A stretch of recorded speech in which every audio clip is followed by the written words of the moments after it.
Good morning, good afternoon, good evening, whoever you are, wherever you are, whenever it is for you.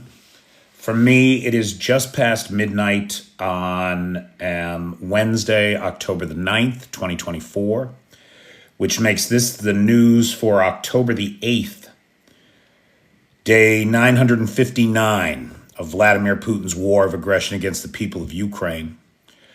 I'm Peter Alexievich, and this is the Live at 5 from Kyiv, bringing you all the latest happenings on the ground here in this magnificent European capital. Chef Deb is here, PT is here, Cheyenne is here. Hey, cool. Howard, how do you do? The peeps are coming in. Thanks, cool. Hello, everyone. Thanks for liking the live. Hey, Sam Smith. Hey, Bernard. How you doing? Renee Herman is here. Hey, Pugga Mahone. Germany is in the house.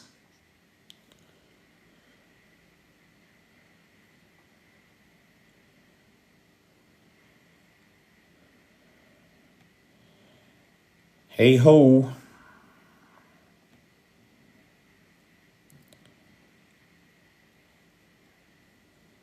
How you doing, Sam? Hey, Rares? S-Rares? Hey, Vanetta. Are you in tonight? When do you have that thing? Only on Mondays? Hey, Flippy. All right. Hey, Andy. So, ladies and gentlemen, and other non-binary folks, how do you do? Hey, Mad Mike. I'm Peter Alexievich. This is the Live at 5 from Kyiv. Trying to put into perspective what's happening over here for an American and Western audience. I'm trying to unravel it all myself. We had, some of you saw, of course, hey, Chris Carter.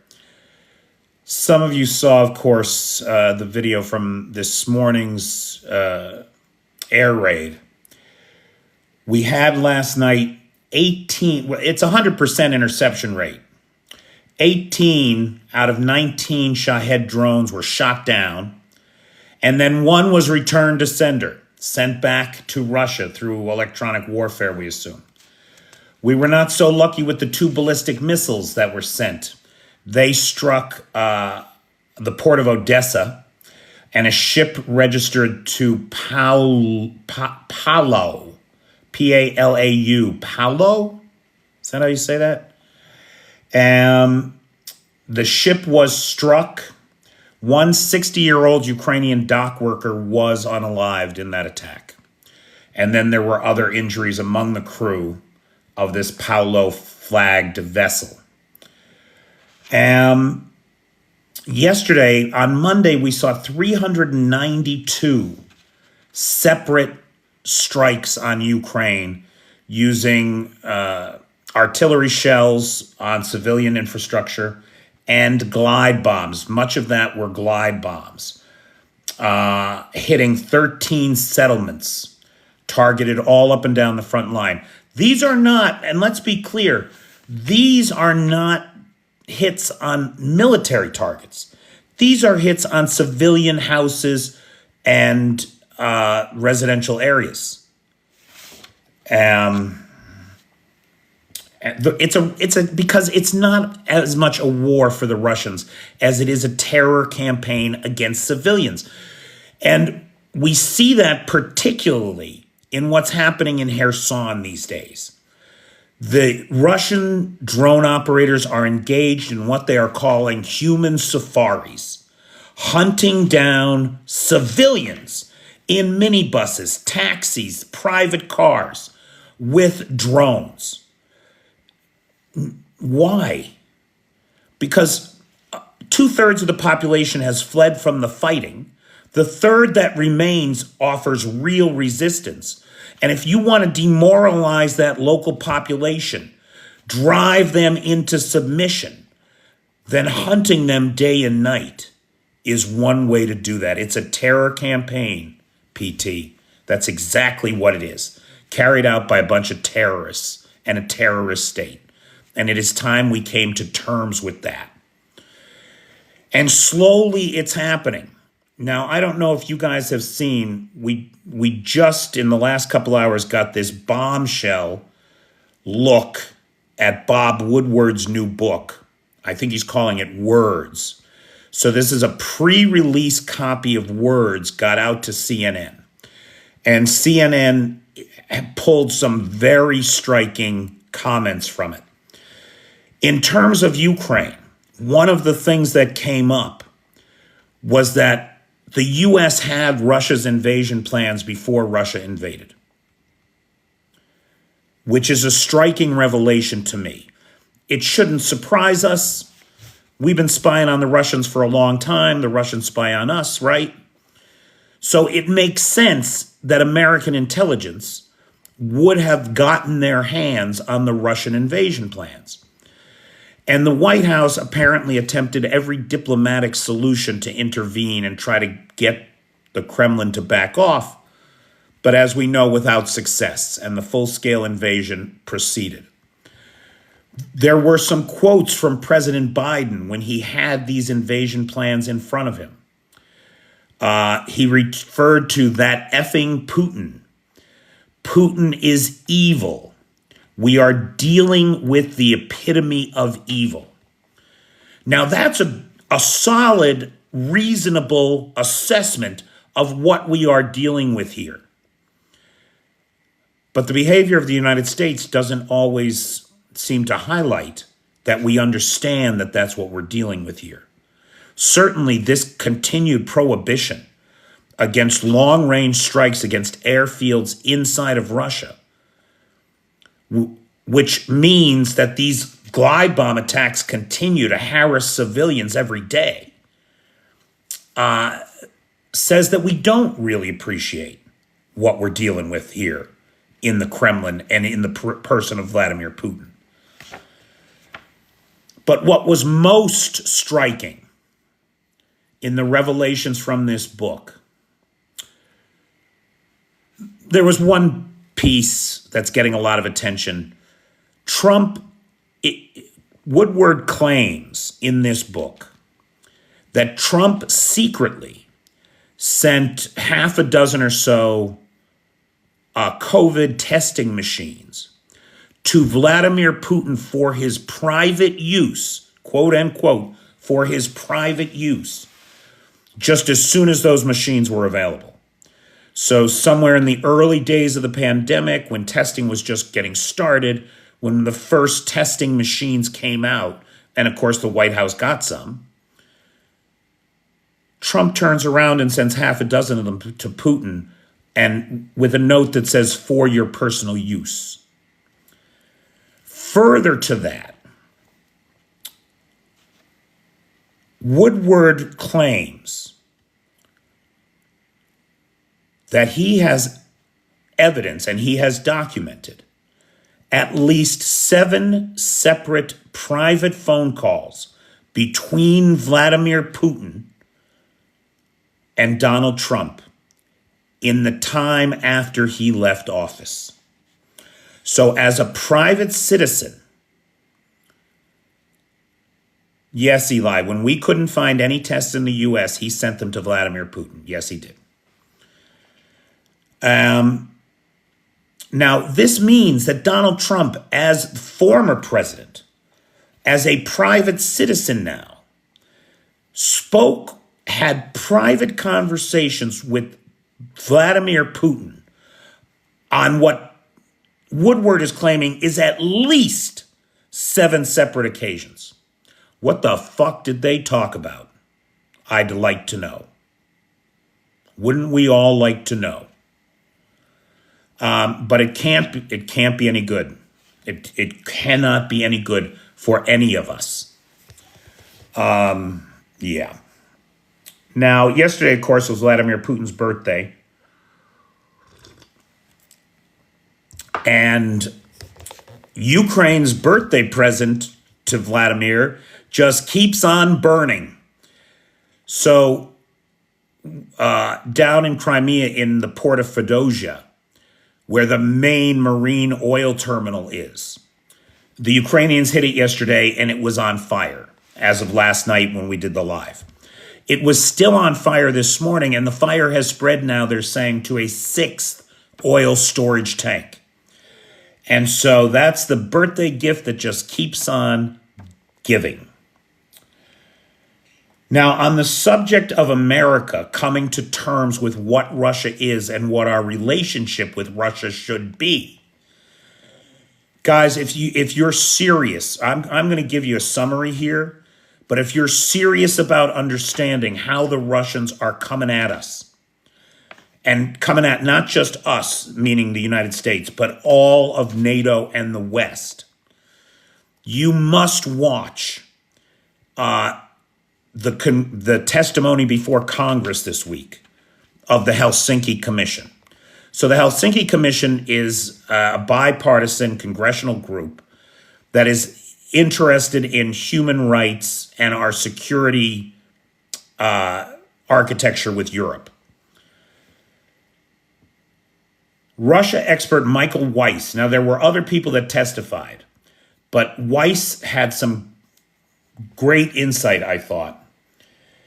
And in his testimony before the U.S. Congress and the Helsinki Commission, he spoke at length about GRU Unit 29155.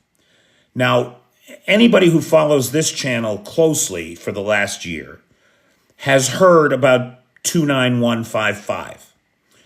This is a group inside of the Russian CIA, basically, that he described, that this Russia expert, Michael Weiss, described as a special black ops unit of the GRU consisting of cutthroats and saboteurs.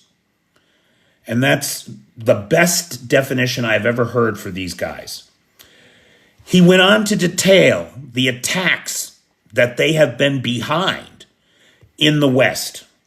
Now, these include, in 2011, they blew up a Bulgarian ammo depot that was supplying ammunition for both Georgia and Ukraine.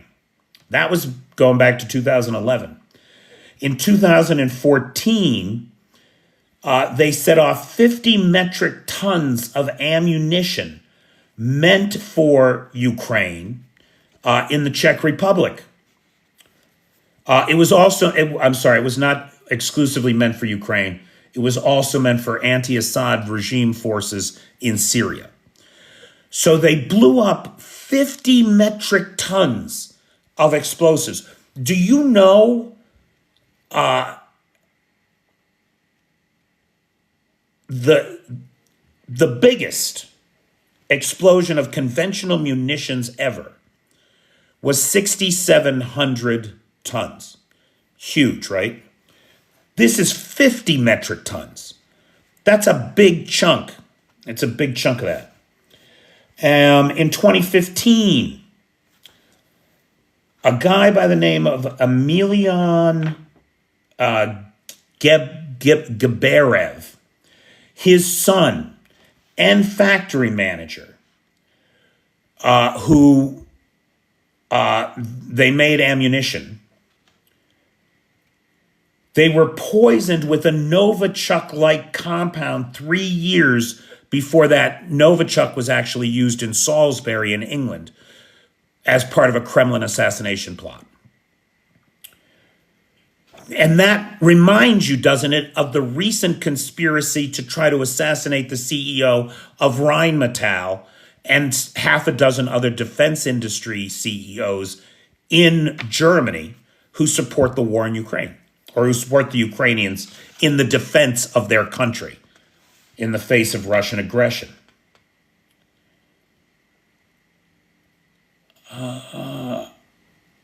They ran an aborted coup attempt against the rightful, lawful government of Montenegro on the eve of their ascension into NATO.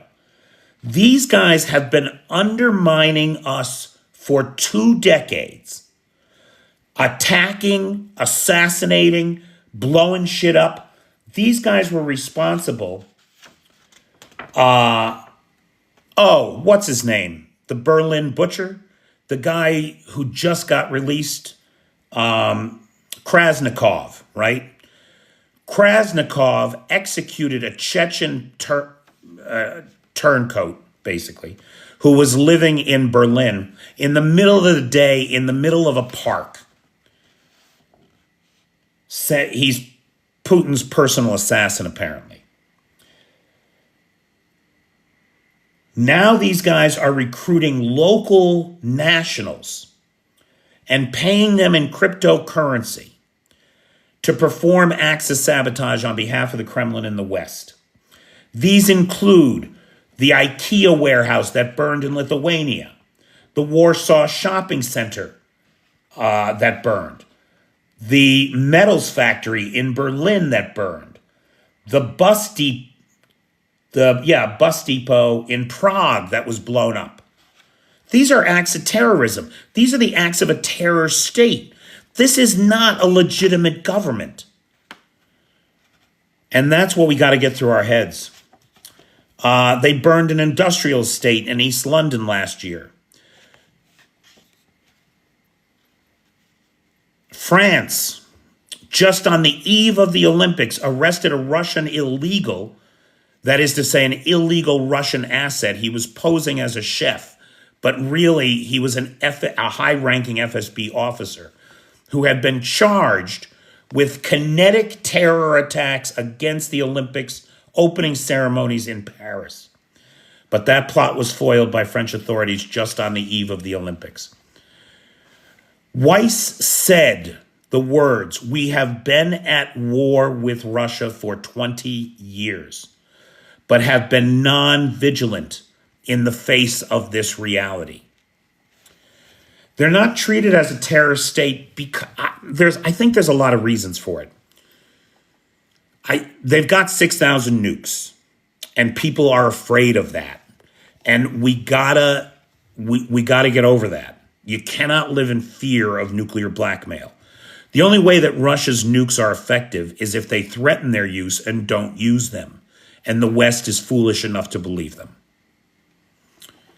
I don't think these people are suicidal. I think they're megalomaniacs. I don't think they're suicidal. I think they're very interested in preserving themselves. And they know that our nukes work. But we are afraid of that. I think, too, that there is this entrenched bias in the established diplomatic corps in the West that sees Russia as a necessary evil or as a necessary partner in the world. Because for so long, the superpowers were the USSR and the USA. And the Russians managed quite a feat. When the USSR crumbled, they took on the mantle. They made themselves the inheritors of the USSR and tried to set themselves up in the world's view as still a superpower. And they are anything but. You know, I was looking at some economic indicators today to see just how bad things are for Russia. And they're not good. The ruble is in free fall. It's almost at 97-1 now.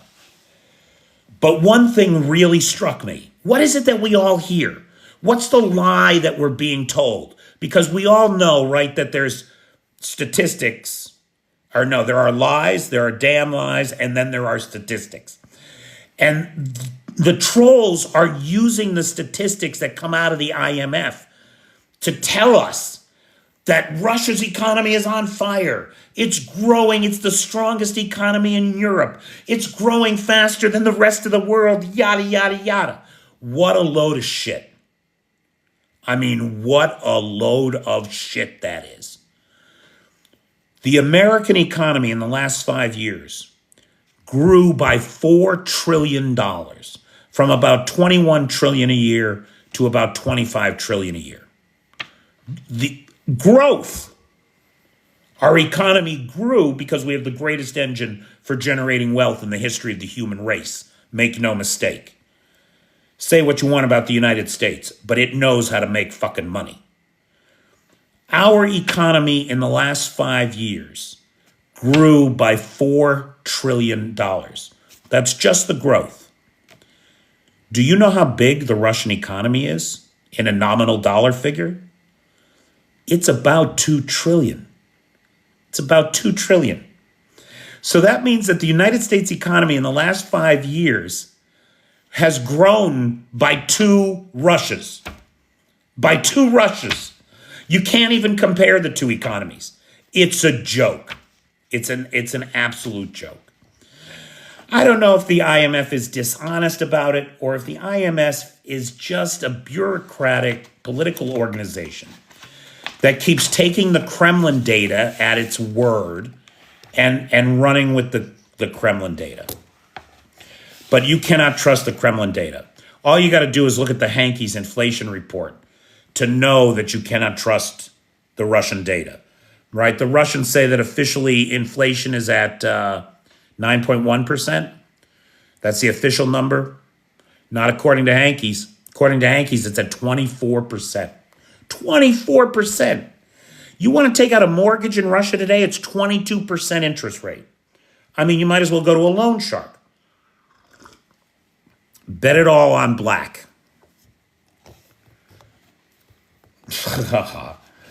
There's Blue Ariel Silk, everybody. Say hello and thank her. She's a sponsor of tonight's live.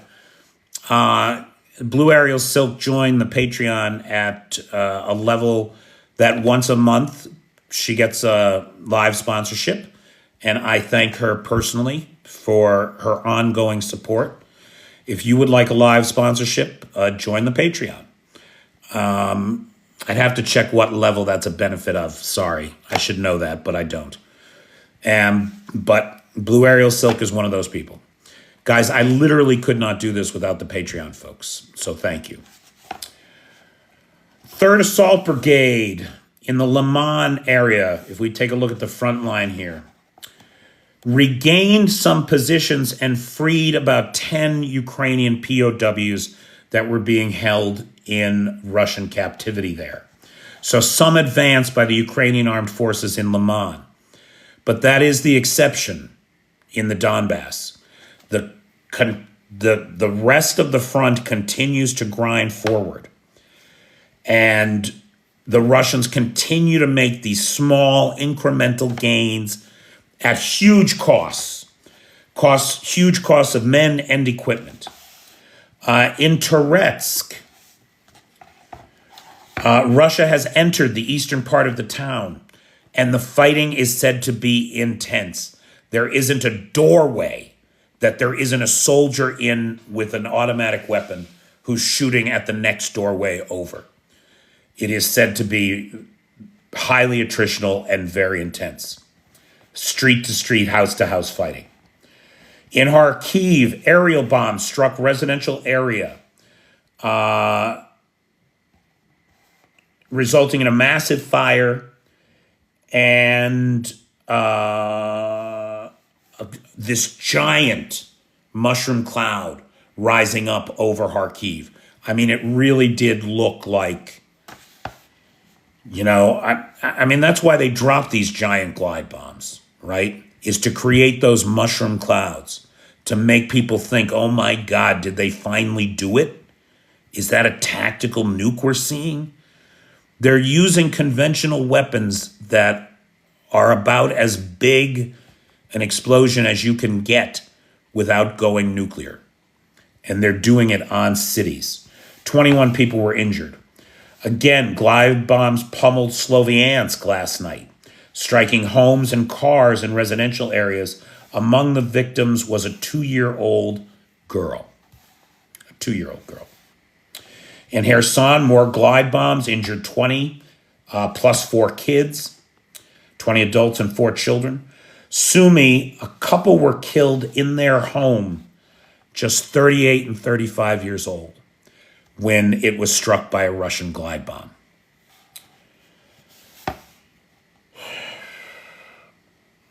The worst part about the glide bombs is that we know where the airfields are that the planes lift off from. We know that they're in range of HIMARS, of ATACMS, of Storm Shadows. And yet the Ukrainians are restricted from hitting them by the restrictions placed on them by the West. These restrictions are insane, and they need to be lifted. I was hoping we would have some good news about that if we switch to international news now from the Frontline Update. I was hoping we were going to have some good news about that coming up soon here on the 12th, because Biden called this leader-level meeting of the Ramstein group, right? It's supposed to be 57 presidents and premiers and PMs, everybody involved in the Ukraine Defense Contact Group at Ramstein. Only now Biden's not going.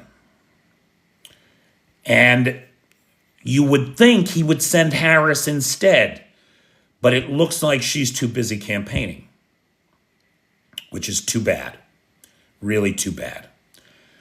So it's unclear now what's going to come out of the Ramstein group. Well, it was never clear what was going to come out of it.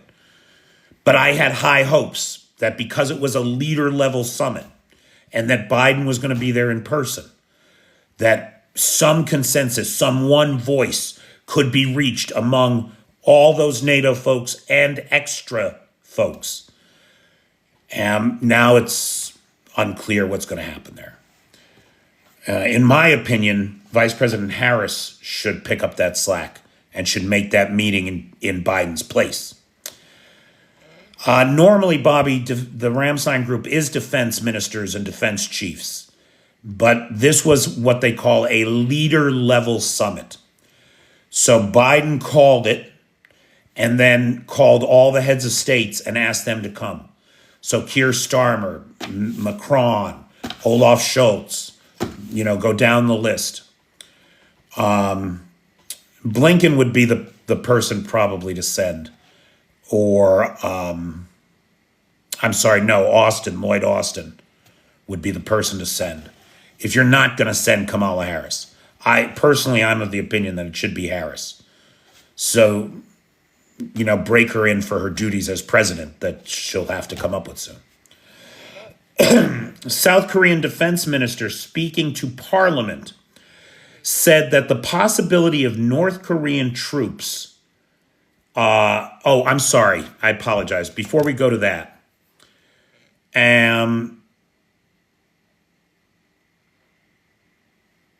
there were comments in here that said, I thought we gave the Ukrainians permission to use Western weapons inside of Russia. Depends on who you are and what weapons you're talking about. The Danes, the Swedes, the folks in Finland, they've all been clear. Any weapons we sent you, you can use them any way you want. No restrictions. However, when it comes to long-range missile technology, like Storm Shadows, Scalps, and ATACMS, London, Paris, and DC have said with one voice, you may not use these weapons for long-range strikes into Russia. That is a problem. Now, you got to give credit to the British who are pushing their partners to change that. And I was hoping that we would have word that it has been changed soon. It's the last restriction on the Ukrainians. It's the one that's most important to lift. We have letters. Vanetta Larrett here, who I always thank for managing the Google Doc share. Vanetta, would you be so good as to put up the link to our Google Doc share, please? Vanetta manages the Google Doc share, and there you can find, if you're an American, our email message templates to Congress, the Senate, and the White House regarding these concerns that we have and that everybody should have. If you're not an American, feel free to grab those templates and maybe adapt them for use in your own country to your own members of parliament and leadership teams. Please. So we still have the Ukrainians' hands tied. And until those hands get untied, these glide bomb attacks against Ukrainian civilians are going to continue. And right now, Russia is at its most dangerous, I think, because Russia is on the verge. They have to be. You can't look at these numbers and not think that they are on the verge. Scrooge the Devil is here. Hey, Scrooge. Nice to see you, pal. He was one of the first guys I met when I got on TikTok. I'm so tired of seeing gray zone reporters pretending like they're actually journalists. Well, that would be me, Cannonball Cruz. Sorry, pal. I'm doing the best I can. I'm not even gray zone. I'm safe zone. Like, I sit here in Kyiv most of the time quite comfortable. I confess. But I do try to be as factual with this stuff as I can be. Hey, ABC.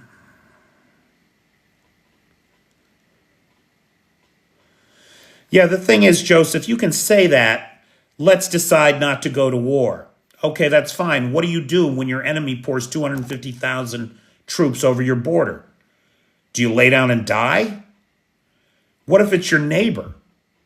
What if it's the neighbor of your strategic partners? You got to live in reality, pal. There's a horde of murderers, rapists, and thugs sent by the Kremlin into this country to destroy it. If somebody came into your house, what would you do? Lie down and take it? It's crazy. It's crazy talk. Okay. So, South Korean defense ministers speaking to parliament said that the possibility of North Korean troops being deployed to Ukraine is highly likely in the wake of the Mutual Defense Pact. So, as we know, Pyongyang and Moscow signed a Mutual Defense Pact, a couple months ago now, on Putin's last trip to North Korea. We know that the first North Koreans in Ukraine were just unalived. In a HIMARS strike on a facility in Donetsk, 6 North Korean officers and 3 of the engineers were, the 6 officers were unalived, the 3 engineers were wounded. The engineers are all munitions engineers. So they're here to document the high rate of failure among the shells that North Korea has supplied to Ukraine, to the Russians. I hope you're right. From your lips to God's ear, ABC. Where's Clay Fry? Where's my buddy Clay? Is he here? Clay, you're going to love this. So as the Cuban economy collapses and the ruble is in free fall, Cuba has asked to join BRICS, even as its economy is collapsing around it. Do you know in the last year, 10% of Cuba's population have fled the island because they're having real trouble down there. It's a bad scene. And the people in charge are not doing anybody any favors, boy. Talk about mismanagement. So the whole idea of BRICS is kind of amusing to those of us who pay attention. And yeah, Cuba is just one more sinking ship that's trying to hitch itself to another sinking ship. Moscow denies access to U.S. diplomats to Mr. Hubbard. Hubbard is a United States citizen who's been living in Ukraine for about 10 years. I misreported his age last night. I said he was 62. That was incorrect. He came to Ukraine when he was 62. So he's actually a 72-year-old man who was just convicted of mercenary activity in Ukraine. It appears that he was legitimately a member of Ukrainian territorial defense as a permanent resident of Ukraine. So U.S. citizen, permanent resident of Ukraine, here for 10 years, joins territorial defense at the time of the full-scale invasion, gets captured by the Russians, and now has been sentenced to 10 years for being a mercenary. Moscow is denying access to the prisoner to U.S. officials. Kamala Harris has said clearly that there will be no backdoor negotiations without Ukraine. She will not sit down unilaterally or bilaterally with Russia only.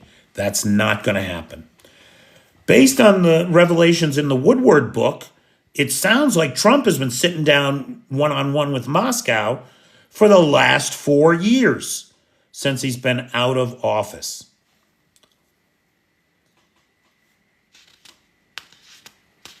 Okay.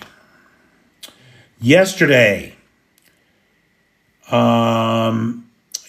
we talked about the Ukrainian IT army's attack on media inside of Russia, taking 24 state-owned television channels off the air, killing their online presence, shutting down their phone systems. What I did not know is that at least in Crimea, they were able to broadcast an AI Putin giving a speech. And the speech is hysterical. In it, Putin claims that the Russians are losing, the Ukrainians are winning, they're coming to take their land back, we're going to lose everything. You should cooperate with the Ukrainians. If you have information for them, you should provide it to them to assist in their inevitable victory. It's a riot. I love the way the Ukrainians troll the Russians. Even as the bombs are falling, they're out there pulling this shit. Not only, now it turns out that in yesterday's attack, not only did the Ukrainians take down the TV stations, they also hacked the court system and paralyzed the entire Russian Federation judicial system. Nobody could have a case heard yesterday. Nobody could have a hearing yesterday. Now, Dennis Doyle down here is repeating a Kremlin lie. Let's be clear. There is no truth to what he is saying here. He says Boris Johnson killed an initiative. Zelensky and U.S. handlers also jinxed a meet. Now, what he's talking about is the lie that Vladimir Putin first told in his January 1st address to the Russian Federation in 2023. That's the first time we heard this lie. Trumpelskelton, you're funny.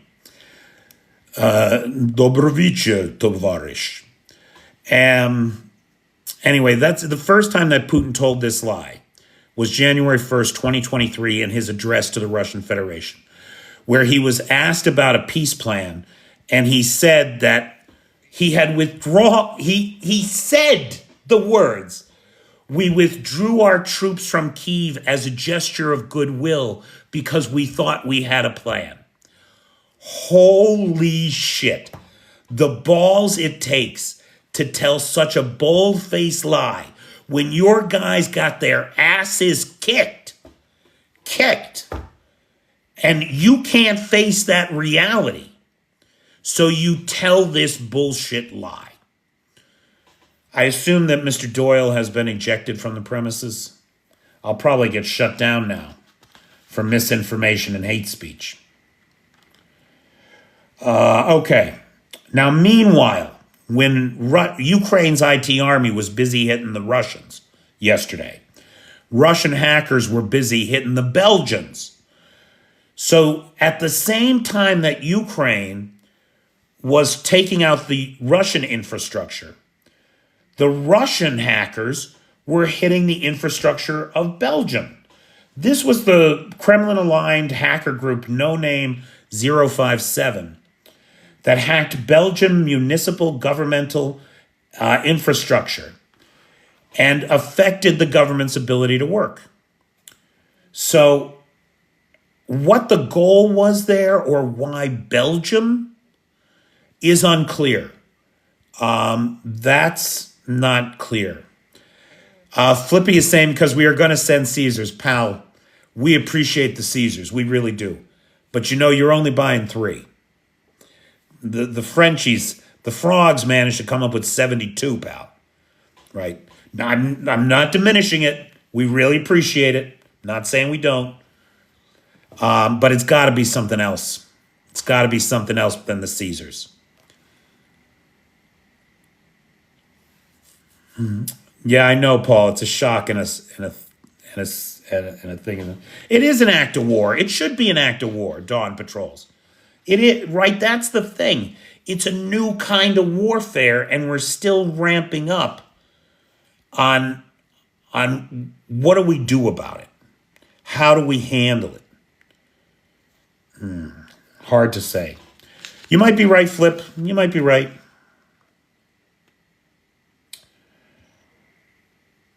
Okay, now this story is unconfirmed, but I don't generally do unconfirmed, but the source is pretty good. Even though we've seen the Russians pull this shit before, but there are reports on Russian Telegram channels that Igor Girkin has died in custody. Now, again, I want to point out this is unconfirmed, and it's, who knows? Let's give it another 24 hours and let's revisit it tomorrow and see if it's gotten any more play.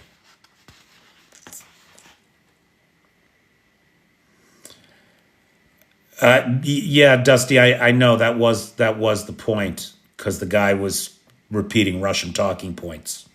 Right. That was the point. UK sanctioned Russian commander over the use of chemical weapons in Ukraine. The United Kingdom sanctioned the chemical and biological arm of Russia's armed forces and their commander, Igor Kirillov, along with 2 laboratories that are said to provide the Russian military with chloropicrin and CS gas. In May alone, Ukraine documented 700 plus cases of the illegal use because Russia is a signatory to the Chemical Weapons Treaty. And so they are in violation of a treaty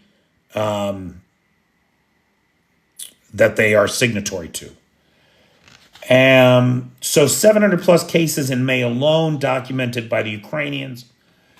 Any assets of the sanctioned entities are now frozen inside of the United Kingdom. Polish farmers are once again blocking a Ukrainian border crossing and vowing to keep it closed until December 31st. Until December 31st. The French MOD says that the first quarter of 2025, the French will deliver Mirage jets to Ukraine. So there was some back and forth on whether or not the Ukrainians wanted these jets.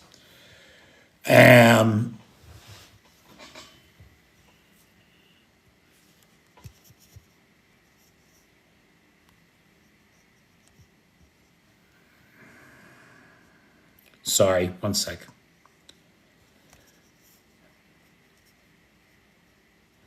Okay. So there was some discussion as to whether or not the Ukrainians actually wanted these jets, if they could manage the integration of yet another high-end technology change along with the F-16s. And it appears as though they've come to terms with it, and the French will be delivering Mirage jets to Ukraine in the first quarter of 2025, which should be a nice addition to the growing arsenal. We know the first Dutch F-16s just arrived this week. Some other, I think, Danish F-16s had been in country for about 2 months or so. So the Air Force is growing. All right. So, ladies and gentlemen, we got about 15 minutes left. So questions, comments, points of observation, or personal need. Again, big thank you to Blue Ariel Silk, who is the sponsor of tonight's live.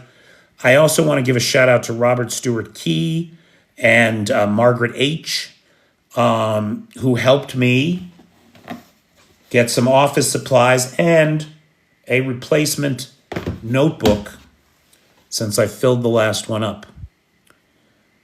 Hello, Tampa. Yeah, what's going on with Milton? It's a category 4, maybe going to 5, is it?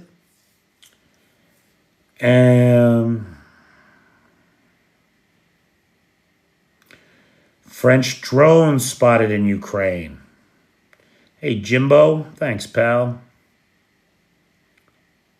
If you're talking to me, I don't know. Maybe you're having a sidebar there.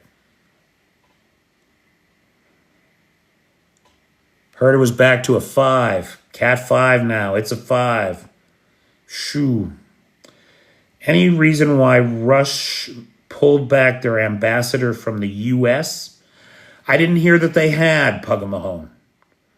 I'm not aware of that happening.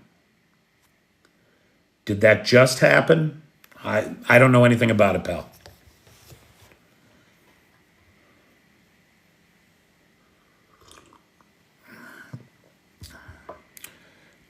SR Ginger is saying that it was the end of their term.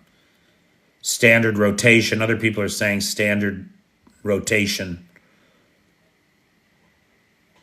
Now, no replacement, that would be the story. If he had come to the end of his term and it was just time to go home and there was no replacement, that's a story. Diplomatic relationships with the United States are generally top of mind for most countries. And for one like this, it's got to be. I think the West is getting fed up with Russia. They need to send ultimatums. I don't know about ultimatums, Dawn. I think we need to take action. And it's so easy because we don't have to do anything right now except support the Ukrainians because they're doing the hard work. They're doing the heavy lifting. All we have to do is support them. Take the gloves off. The ridiculous micromanagement of this war from D.C. is bad policy. Do we know if Bunker Granddad is unalived or is it his body double? I didn't hear anything, Mel, about either of those things happening. I'm not aware of any of those things happening. But by the best accounts, he's got at least 3 body doubles. So I don't know which one it might have been or if it was the real. I don't know anything about any of that.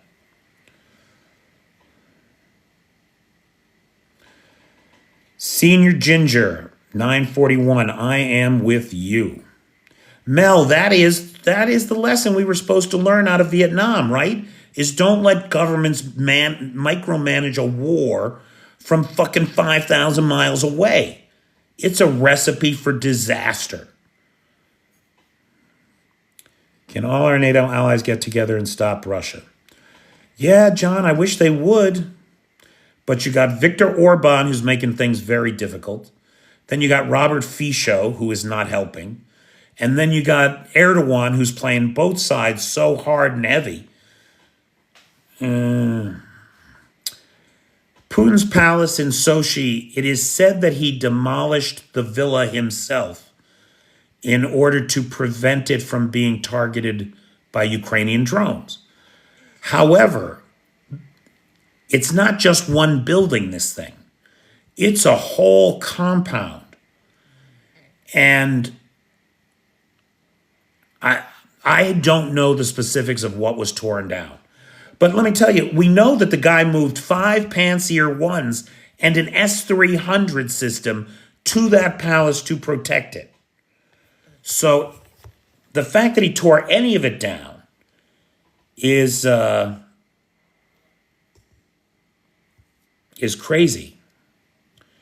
And maybe it bespeaks a certain unhingedness that will only grow as this person continues to age past 72. What do I think about Mark Rutte? I don't really know this guy or really much about him at all.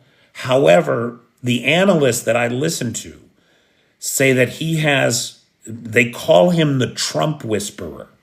Apparently, he's got some kind of a knack with Trump, and that knack with Trump extends to a certain level of subtlety and politesse that is pretty unmatched in the world. This guy is one smooth operator. He's a diplomat's diplomat by all accounts. And he's hard on Russia. He's solidly a Ukraine fan. So I think he's good for NATO, given his background and the analysis of people I trust. And he's good for Ukraine. I think that much is clear.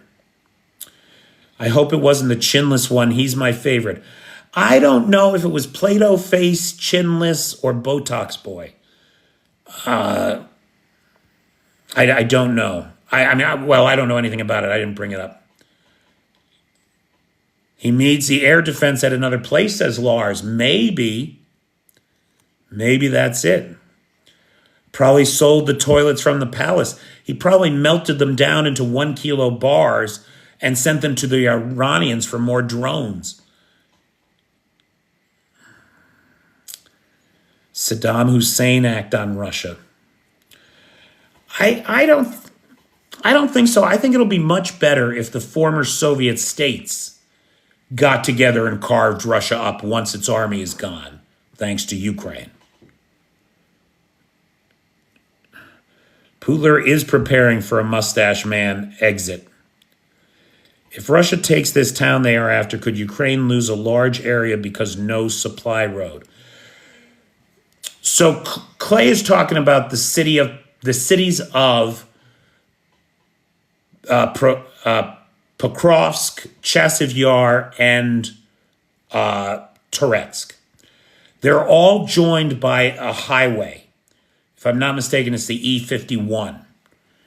And that road has been the critical supply road for the Ukrainian forces in the Donbass. And those cities connected by that road have been the principal distribution hubs for ammunition, supplies, food, whatever, right? Troop rotations, everything. That's how shit gets done, is on that road. That road is now under Russian fire control. So, Clay, it doesn't even matter anymore. When it comes to logistics, the Ukrainians are being forced to go 25 kilometers west and take an alternative route for their logistics at this time, even without Pokrovsk falling. Now, I did say, back in August, I said the Russians are going to be on the doorstep of Pokrovsk at this current rate in 2 weeks. They're in the same place they were when I said that. They haven't moved.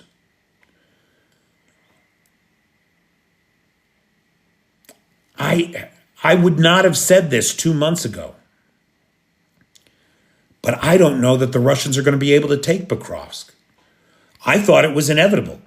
I thought it was coming, that it was coming soon. Now, I'm not so sure. There's a little voice in the back of my head, this little, Jiminy Cricket of hope saying, no, they're never going to get Pokrovsk. There's something coming for them, and it's going to hurt. Now, That's nonsense. That's the fever dream of a Ukrainian supporter, right? But it is worth mentioning that the Russians have not moved forward at all since August. Been some time since any more storm shadows or scalps were announced. I'm not sure what you mean by that. You mean hits by them or just more supplies? Because there was just a major hit with storm shadows on 2 command and control centers yesterday. The headquarters of, I want to say, the 27th Motorized Rifle Brigade. Wait, I have it here. I mean, there's been hits with storm shadows, that's for sure. This is just from yesterday. It was the 35th and 27th separate motorized rifle brigades. Their headquarters were both taken out yesterday in Donetsk with storm shadows.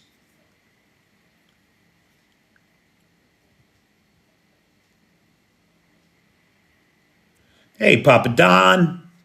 How you doing, pal? It's like old home week here tonight. What's this Ukraine-Russia secret negotiation going on? There was some talk that there was supposed to be some backdoor conference hosted by Qatar, I think. The Middle East country, Qatar, Qatar. We're getting different stories. The Kremlin denies that it was ever going to take place. The Ukrainians, I don't think, have commented on it. And Qatar said that the whole thing got nixed when the Ukrainians invaded Kursk. So, honestly, Renvox, I can't say that it was a thing, it wasn't a thing, it might have been a thing. As far as I know, there's no single story about it. And it's broadly denied by all parties, except the folks in Qatar.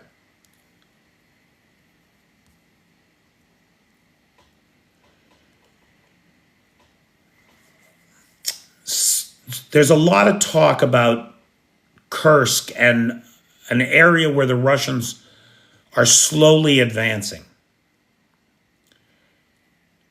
I got to tell you, I think it's a trap. I think the whole thing is a trap. And the reason why I think that is because if you look at first of all, the troops that are in there are VDV forces, right? So Russian special forces, some of the best trained, best equipped, most experienced forces that Russia has left.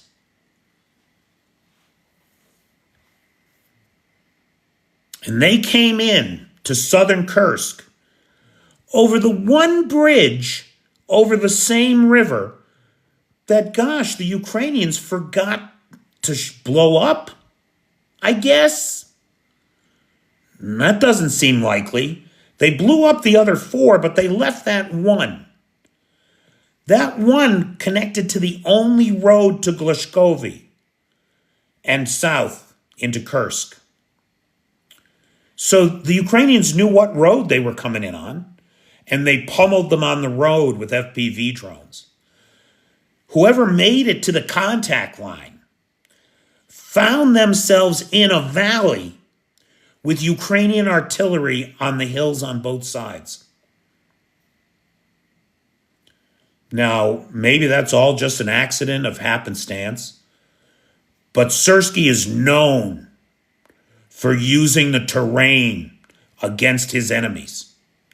And it appears that what he has done is funneled the best, most experienced, best equipped troops that Russia has left into a valley kill zone where his artillery on both hills is just tearing them to shreds. That's what Kursk looks like to me, Nightshade. There's been some additional advance in the west there, around Tetkino, where the Ukrainians captured another 11 square kilometers. That bulge in the middle of southern Kursk keeps expanding. I think by 2 kilometers yesterday. Don't get me wrong. There's real fighting going on in Kursk, and Ukrainians are giving their all for it.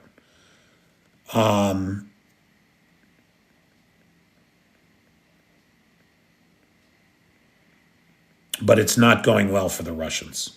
That much is certain. Hey, Betty Thompson, how you feeling? Hey, Pedro the Amigo. Night, Birdie. They are running a gauntlet, Nightshade. They are running a gauntlet. There's no two ways about it. All right.